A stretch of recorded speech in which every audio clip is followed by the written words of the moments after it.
Após solicitação da Polícia Federal, a Justiça autoriza a transferência do ex-presidente Lula para São Paulo. Mas ainda não há confirmação da data para a mudança de Curitiba para a capital paulista. E você vai ver também. Câmara dos Deputados aprova em segundo turno a reforma da Previdência. Hoje os deputados analisam os destaques. Lei Maria da Penha há 13 anos. Apesar da mobilização, os números mostram que esse tipo de crime persiste. No México, ladrões invadem uma fábrica de moedas de ouro do governo e roubam o equivalente a 10 milhões de reais. Para driblar o desemprego, brasileiros encontram no artesanato o principal sustento da casa. Tudo isso e muito mais agora na edição de 1h.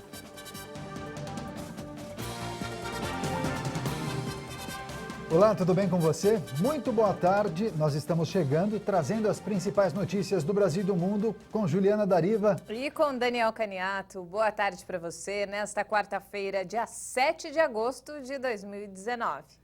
E nós vamos imediatamente saber quais são as notícias mais lidas e também mais acessadas nos portais na internet. Atenção, tem manchete no ar. Começamos com a notícia direto do portal G1. Vendas do comércio crescem 0,1% em junho, a primeira alta desde março. Os dados são do IBGE e não há muito o que comemorar, não. No acumulado em 12 meses, o comércio perdeu fôlego e permanece em uma trajetória descendente. Apesar dessa leve recuperação em junho, o setor fechou o trimestre no vermelho, deixando evidente a fraqueza da economia e as dificuldades de uma retomada mais firme e contínua.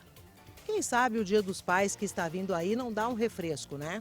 Agora é a vez do Jornal Metro. Lei que proibiu fumo em ambientes fechados completa uma década em São Paulo. Bom, essa lei pegou e veio para ficar mesmo, ainda bem. Nada de voltar dos lugares fechados com aquele cheirão indesejado de cigarro na roupa e até no cabelo. E olha só, desde os primeiros meses de aplicação da multa, no valor de R$ 1.310,70, a taxa de desrespeito à norma é menor que 2%. Além disso, essa lei incentivou muita gente a largar este maldito vício. Gente, a saúde agradece e o ar também. Para fechar, destaque internacional no Carioca O Globo. Conheça os caçadores de icebergs. Um idoso que há 20 anos vende água de geleiras. O pessoal tira proveito até das tragédias do mundo com o aquecimento global, hein? Bom, o Ed Kim, este nobre canadense de 60 anos, resolveu arregaçar as mangas. Até porque faz muito frio nessa região. Bom, agora ele e uma equipe colhem o chamado ouro branco, essa grande quantidade de gelo que se desprende ao norte do nosso planeta. Esse timaço sangue frio extrai água desses blocos congelados, vende para os comerciantes locais que engarrafam, misturam com álcool e usam para fazer cosméticos. É cada uma, hein? 1h06, uma ótima tarde para você. E a Justiça autorizou a transferência do ex-presidente Lula para um presídio em São Paulo. Ainda não foi determinada a data para a mudança de Curitiba para a capital paulista.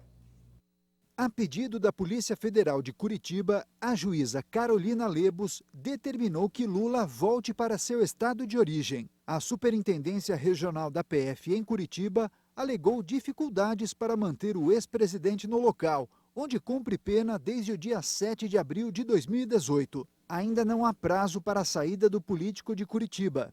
A juíza determinou que na transferência seja preservada a integridade física, moral e psicológica do preso, bem como sua imagem.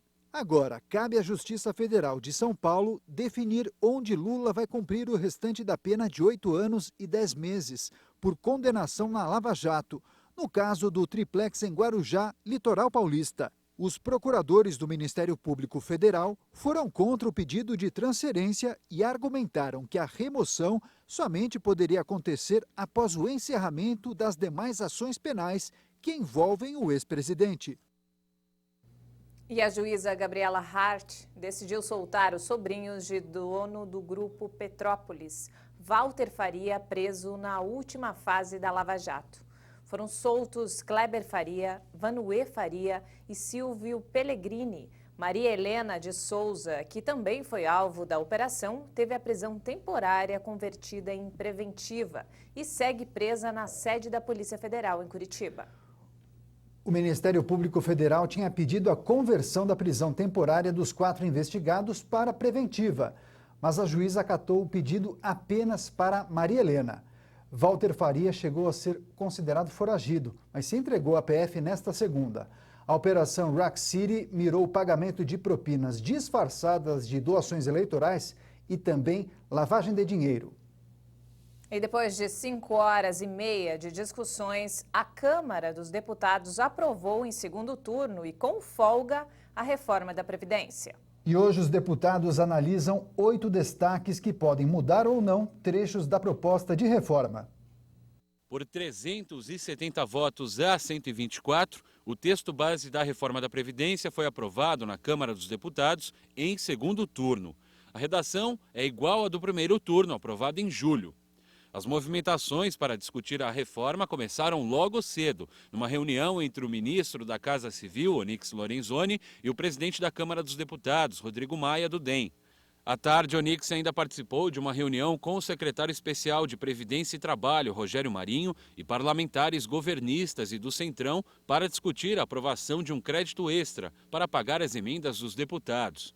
Assim, eles aprovariam mais facilmente a reforma. E numa edição extra do Diário Oficial da União, na tarde desta terça-feira, foi publicada a liberação de um pouco mais de 3 bilhões de reais para as emendas. Já era noite quando o presidente da Câmara abriu a sessão com a quebra dos intervalos entre a votação, a chamada quebra de interstício. Por unanimidade, os deputados derrubaram os intervalos, retiraram a pauta do dia e abriram a discussão do texto. Governistas e oposição discursaram sobre o assunto. Na verdade, é uma matéria difícil, que nós fizemos um sacrifício, porque somos conscientes que essa é a primeira reforma de um pilar de diversas reformas que faremos pelo nosso país.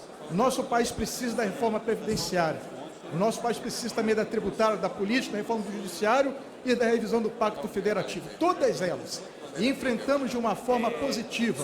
O governo Bolsonaro foi eleito com isso, com essa promessa de fazer as reformas de base que o nosso país precisa. E se impõe uma transição dura demais para os trabalhadores do regime geral e do regime próprio. E tentaremos corrigir isso. Como não se conseguiu aprovar isso, o texto ainda tem muitas crueldades, por isso nós votaremos contra a proposta no segundo turno. Mesmo com a PEC aprovada nesta quarta-feira, as discussões na Câmara continuam. O texto base vai ser mantido se os deputados favoráveis à reforma garantirem pelo menos 308 votos contrários aos destaques. As análises dos parlamentares agora tratam das contribuições abaixo do piso, salário mínimo para a pensão por morte, o benefício de prestação continuada, a retirada do pedágio de 100% para a transição, redução para o tempo de servidores públicos expostos a agentes químicos e ainda mudanças sobre abono salarial e tempo de contribuição. Mudando de assunto, preste atenção neste levantamento. Em apenas 6 dias, o número de casos de sarampo em São Paulo aumentou quase 53%. A Secretaria Estadual de Saúde registrou quase 1.000 casos da doença neste ano, a maioria deles na capital paulista. Falta pouco para terminar a campanha de vacinação contra o sarampo em São Paulo. E o número de casos da doença não para de subir. O balanço divulgado pela Secretaria Estadual da Saúde até 31 de julho registrou 967 casos. O número aumentou 52,7% em relação à semana anterior, quando havia 633 registros. A capital paulista tem hoje 778 notificações. Na semana passada, a cidade tinha 488 casos, o que significa um aumento de 60,74% em 7 dias. A cidade de Santos, no litoral paulista, tem o segundo maior número de casos, com 23 registrados. Em seguida vem Guarulhos, na Grande São Paulo, com 22. Cerca de 900 mil pessoas entre 15 e 29 anos foram imunizadas, mas a meta é vacinar 4.400.000. A campanha de vacinação contra o sarampo vai até o dia 16 de agosto na capital e em outras 14 cidades da Grande São Paulo. Além do público-alvo, crianças de 6 meses a 1 ano incompleto também devem tomar a dose. E o Ministério da Saúde soltou um alerta para que as crianças de 6 meses a 1 ano que forem viajar para as cidades dos estados de São Paulo, Pará ou Rio de Janeiro devem ser vacinadas. E a recomendação é que a imunização seja feita pelo menos 15 dias antes da data prevista para a viagem. E a filha do assassino confesso do jogador Daniel, no Paraná, conseguiu habeas corpus. Veja esse e outros destaques em um giro de notícias pelo Brasil.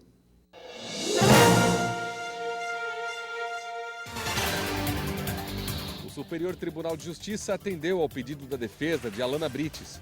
Ela é filha de Edson Brites, preso pelo assassinato do jogador Daniel. A morte foi durante a festa de aniversário de Alana, em outubro do ano passado, na casa da família em Curitiba. Alana divide a mesma cela com a mãe, que também é ré no processo, mas Alana pode sair a qualquer momento. Em Varginha, no sul de Minas, o ex-goleiro Bruno Fernandes tem 2 semanas para arrumar emprego, ou vai ter que prestar serviços para o Estado. É uma das condições que ele tem que cumprir desde que conseguiu o benefício do semiaberto, há menos de um mês. Bruno foi condenado pela morte de Elisa Samúdio e pelo sequestro e cárcere do filho. Ainda não se sabe se ele volta a jogar futebol, pois precisaria de autorização da Justiça para viajar.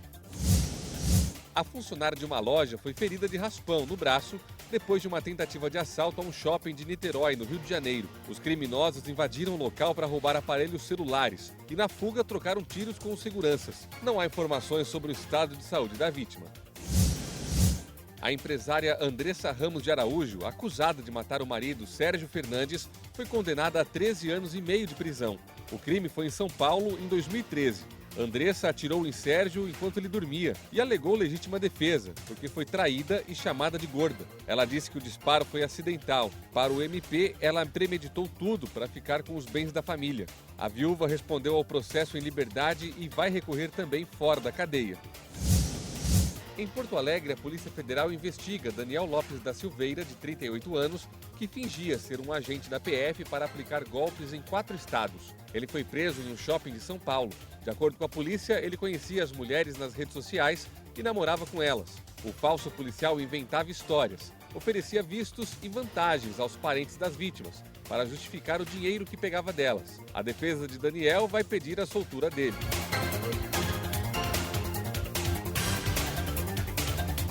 Quatorze pessoas morreram e 145 ficaram feridas nesta quarta-feira em um atentado suicida contra uma delegacia em Cabul. O atentado foi reivindicado pelos talibãs nas redes sociais. Seu porta-voz afirmou que o ataque foi cometido por um homem-bomba. Desde 2018, os talibãs negociam com representantes do governo dos Estados Unidos. Nos últimos dias, as duas partes anunciaram progressos para negociações diretas entre os talibãs e uma equipe do governo afegão. Depois do intervalo, você vai ver. No México, ladrões invadem uma fábrica de moedas de ouro do governo e roubam o equivalente a 10 milhões de reais. Para driblar o desemprego, brasileiros encontram no artesanato o principal sustento da casa. Nós voltamos em instantes. Até já!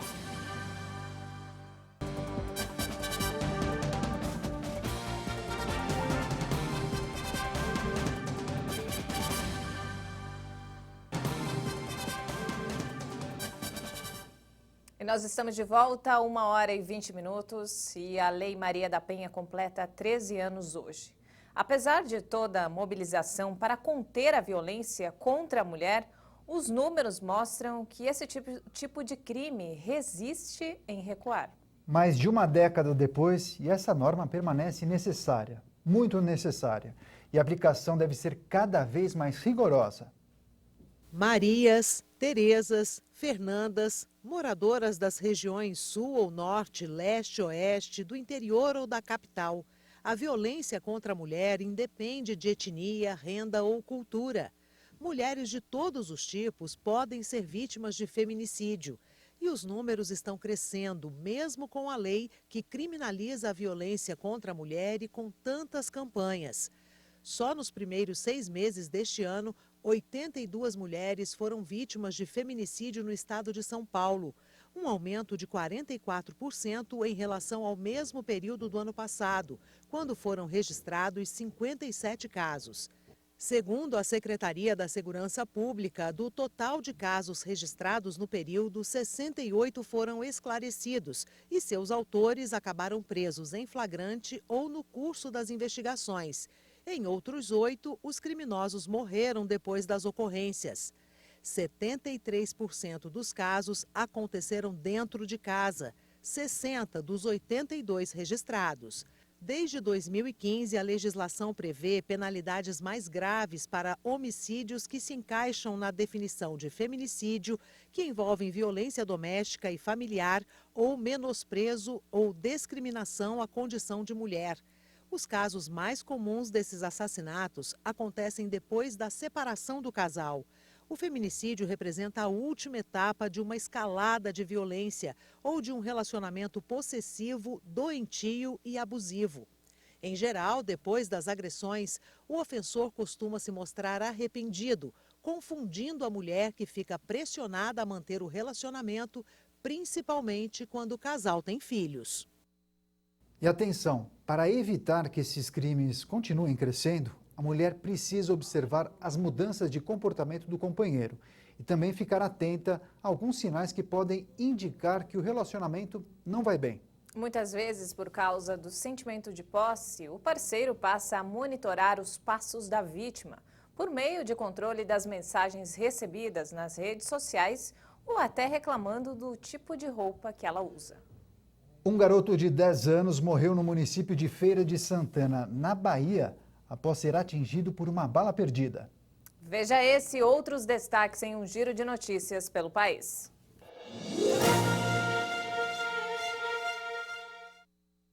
Luciano Gonçalves Silva Santos, de 10 anos, chegou a ser levado para um hospital, mas não resistiu aos ferimentos.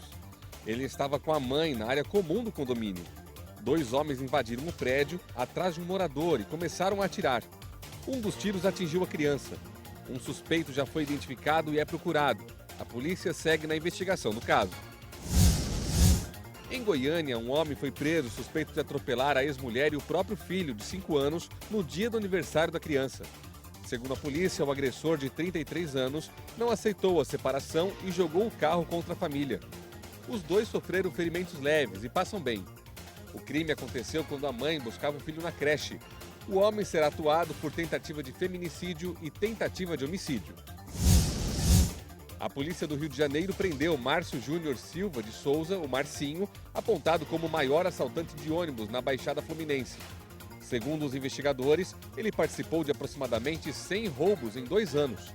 Marcinho chegou à delegacia algemado nas mãos e nos pés e precisou ser carregado. O criminoso tentou fugir no momento da prisão. Em Santo André, no ABC Paulista, a polícia prendeu 2 suspeitos de cometer 4 assaltos violentos na noite desta terça-feira. 2 carros roubados e celulares foram recuperados. Os criminosos agrediam as vítimas com socos e coronhadas. A Polícia Civil suspeita que o ouro roubado no aeroporto de Guarulhos há quase 2 semanas tenha sido exportado para a China em pequenas quantidades. O metal, avaliado em 110 milhões de reais no Brasil, vale mais no país asiático. A polícia contou que, além das barras de ouro, a quadrilha levou uma carga de 15 quilos de esmeraldas, 18 relógios de luxo e mais 51 quilos de ouro. 4 criminosos estão presos. E no México, ladrões armados invadiram uma fábrica de moedas de ouro do governo e encheram uma mochila com mais de 50 milhões de pesos, o equivalente a 10 milhões de reais. Até o momento, ninguém foi preso. Ninguém ficou ferido na ação, que foi comparada nas redes sociais à série espanhola La Casa de Papel. E para driblar o desemprego brasileiro, muitas pessoas encontraram na arte uma forma de aumentar a renda familiar. Para alguns, o artesanato é o principal sustento da casa. E olha só, esse mercado tem crescido demais. É isso mesmo, o setor vem crescendo muito, cerca de mais de 50 bilhões de reais por ano. Nós visitamos uma feira em São Paulo que tem 400 expositores e que espera receber 100 mil pessoas até hoje. Pode ser de biscuit, pano ou lã, não importa o material. Quando tem criatividade, não há limites. Tudo se transforma. Até mesmo um pedaço de papel vira artigo de decoração. Após o nascimento da filha, a dentista Luciana Ruzzi resolveu dar uma virada na vida profissional.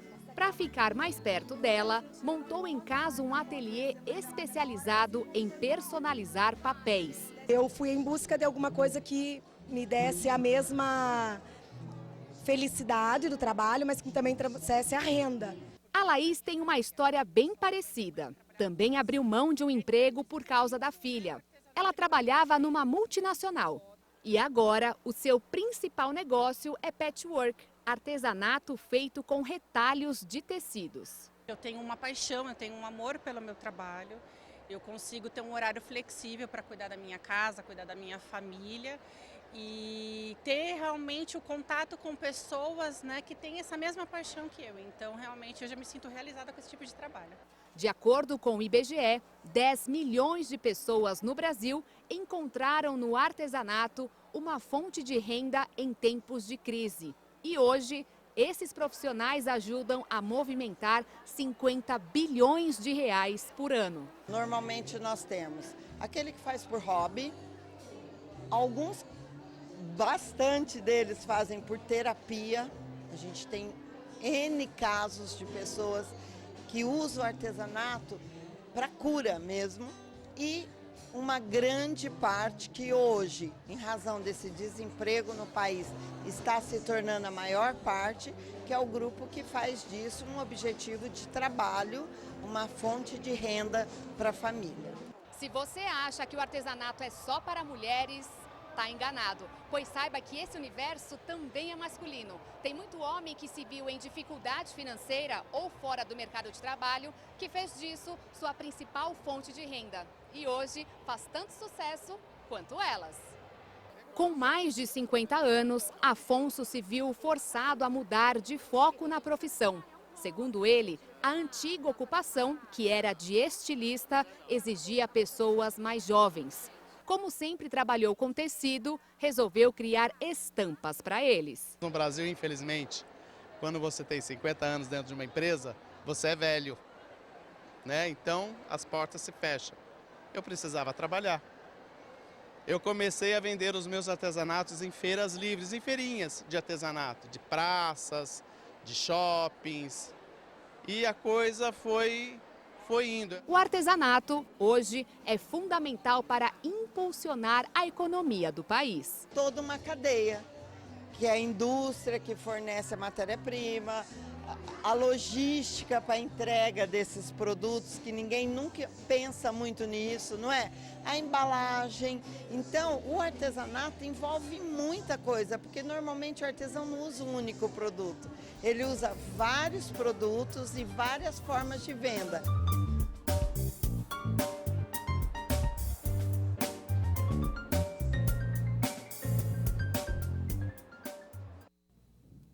Legal, muito bom. Não temos mais tempo, ponto final nessa edição. Nós agradecemos demais sua companhia e audiência. E nós voltamos amanhã às 8h30 da manhã. Uma ótima tarde para você e até lá.